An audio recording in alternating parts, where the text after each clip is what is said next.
Ó, eu vou te fazer uma pergunta. Me perdoa se eu não souber fazer a colocação exata, né? A gente tá falando com relação ao seu filho, eu não sei se eu vou usar o termo Ok. certo, mas assim, no nascimento, quando você soube, né, que ele tinha autismo, de alguma maneira isso te deu um baque, te deu um gelo. Isso que eu falo assim, no sentido de, com certeza era algo estranho, novidade, que você não estava preparado para aquilo.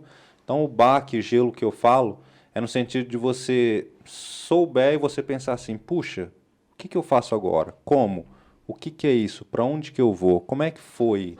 Porque a gente fala bastante de negócios, traz histórias, é legal para quem tá lá do outro lado vendo a gente, tá acompanhando e falar, puxa, olha, tá tratando assim, de repente é um filho, um sobrinho, alguém, uma dica, Exato, né? exato. Eu gosto de compartilhar isso. Eu falo isso muito abertamente porque, sim, ajuda as pessoas. Na verdade, eu dou bastante palestra, né? E todas as minhas palestras eu abro com uma foto do Theo. Porque, na verdade, a Nath empreendedora nasceu junto com o Theo, quando ele nasceu. Ele me fez essa mulher forte que eu sou hoje. O Theo, vou contar um pouquinho da história dele, né? O Theo, eu tive uma gestação muito boa, não tive nenhuma intercorrência, eu não tive nada. O Theo nasceu a termo, ou seja, de 38 semanas. Ele nasceu enorme, com 3,7 kg, ele nasceu com 50 centímetros, ele era um bebê enorme. E aí eu me lembro que fiz cesárea, né? E aí eu fui pro quarto e o Theo não foi junto comigo. E geralmente o filho já vai junto com a mãe, né? E a enfermeira falou: "Ah, mãe, seu filho nasceu com uma dificuldadezinha para respirar, mas fica tranquila, é normal, tá? Ele tá recebendo oxigênio e daqui a pouco a gente traz ele para você". Eu falei: "Ah, tudo bem". E fiquei esperando, passou 1 hora, 2 horas, 3 horas, 4 horas e nada. E aí, de repente, o médico abriu a porta assim do meu quarto, onde eu tava operada, fiz cesárea. E aí ele falou assim: "Mãe, eu tava sozinha naquele momento, não tinha ninguém comigo. O Paulo não tava comigo, meu pai não tava comigo, eu tava sozinha". Ele falou assim: "Mãe, seu filho precisa urgente de uma UTI, não tem vaga aqui nesse hospital, não tem ambulância disponível, eu vou levar ele no meu carro, senão ele vai morrer". Falou com essas palavras, eu operada, deitada ali naquela cama. E aí foi onde eu peguei meu celular, a mulher, né, cara, falou de filho, você esquece que você tá anestesiada, você esquece que você tá com corte, você esquece. Eu só peguei meu celular, eu encontrei onde ele tava, liguei pro Paulo, liguei pro meu pai. Em 2 minutos eles já chegaram lá, já conseguiram uma ambulância, meu pai já mobilizou todo mundo, já conseguiu uma ambulância, já entubou o Theo já foi entubado, que ele já estava sem respirar, e levaram ele para um outro hospital onde conseguiram uma vaga na UTI para ele. Então eu falo que assim, a minha vida enquanto empreendedora começou ali, porque o empreender é exatamente isso. É você sonhar com uma coisa, é você criar algo na sua cabeça, no seu coração e até um planejamento, business plan. Não, eu vou fazer o business plan. E eu costumo dizer que nenhum planejamento ele supera a vida diária, né? É ali o dia a dia, é ele que vai provar esse seu planejamento. Eu planejei ter um filho típico, né? Um filho onde fosse jogar bola comigo, onde fosse ser o cara mais galã, bonitão, mais inteligente da escola. Pô, né? A gente vai ter filho, a gente sonha com isso. Eu desenhei o quartinho dele, cara, a gente sonhou assim, cada detalhe do Theo. E de repente, o Theo, ele já fugiu do planejamento que a gente tinha desenhado para ele. E a vida de empresário é isso, né? Às vezes do nada foge. E aí, o que você vai fazer? O que a gente vai fazer? Eu não podia chorar naquele momento, eu tinha que fazer algo. E aí o Theo, ele ficou entubado e internado na UTI ali por 15 dias. E eu ia pedir para me dar alta no dia seguinte, mesmo com corte. Eles falaram, então a gente vai te internar no outro hospital. Eu falei, não se preocupa comigo, eu tô bem. Eu sempre fui muito forte nisso mesmo. E eu ia visitar o Theo todo santo dia, lá na UTI. Engraçado que os bebezinhos na UTI eram todos pequenininhos e o Theo grandão, assim, saindo para fora da bandejinha, sabe? Porque ele era enorme. E ali ele teve tudo que você imaginar. O Theo, ele teve hipóxia, ele teve... a hipóxia veio um diagnóstico depois, né? Mas ele teve pneumotórax, então ele ficava drenando o pulmão dele. Ele teve anemia, ele teve convulsão, ele teve parada, ele teve... Tudo que você imaginar ali naquela UTI, ele teve. E eu me lembro que todo dia o médico falava assim pra mim, mãe, prepara o seu coração porque a gente acha que dessa noite seu filho não passa.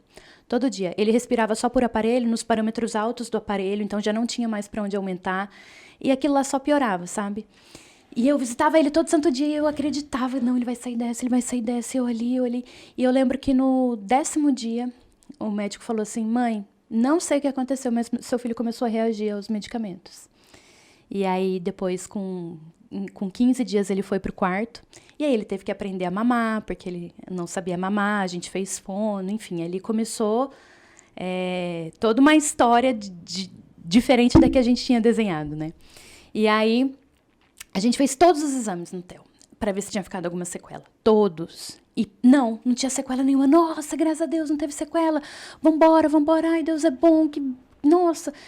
Só que daí a gente começou a reparar com 6, 7 meses que ele não sustentava a cabecinha, que ele era mais molinho. E a gente começou a investigar. Poxa, o que está acontecendo? E aí foi ressonância, tomografia, médico. A gente passou, assim, por uns 7 neuros. Cada um dava um diagnóstico diferente. Ó, seu filho ficou com uma sequela, ele tem uma paralisia cerebral. Ah, seu filho não vai andar. O seu filho não vai... Eu lembro que teve um médico que falou assim pra mim, o seu filho vai ser uma plantinha. Ele não vai andar, ele não vai se mexer, ele não vai... Mas eu nunca dei ouvido a nenhum médico. Eu continuava fazendo os exames, eu continuava correndo atrás...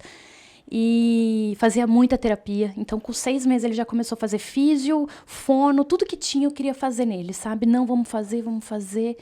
E eu falo que, trazendo isso para a vida de empreendedorismo, é muito legal. E por isso que eu fui formada nesse período, sabe? Eu fui formada a levar porrada todo dia e continuar otimista. Eu fui formada a todo dia levar uma notícia negativa de morte mesmo e falar, não, a gente vai sair dessa, não, a gente vai vencer. E eu nunca deixava aquela palavra chegar no meu coração, sabe? Eu sempre fui essa pessoa muito otimista, muito bora pra cima, vamos correr atrás. Não, deve ter uma saída. Deve ter alguém passando pela mesma coisa. Deve ter alguém que está fazendo diferente. Vamos fazer, né? E isso me formou. Eu acho que essa formação do TEL aí foi uma escola dolorida, mas foi uma escola tão necessária para eu aguentar o que eu aguento hoje, assim, sabe?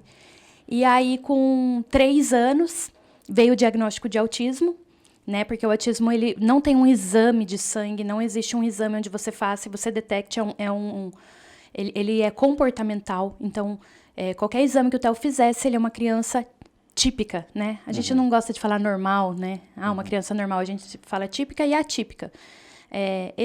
Todos os exames dele eram de uma criança saudável, a não ser uma ressonância no cérebro que realmente tinha uma hipóxia, que é a falta de oxigênio no cérebro, que é uma manchinha que fez com que ele andasse mais tarde e tortinho. Ele até hoje anda tortinho e ele não tem muita habilidade com as mãos, assim. Ele não tem esse motor fino, né?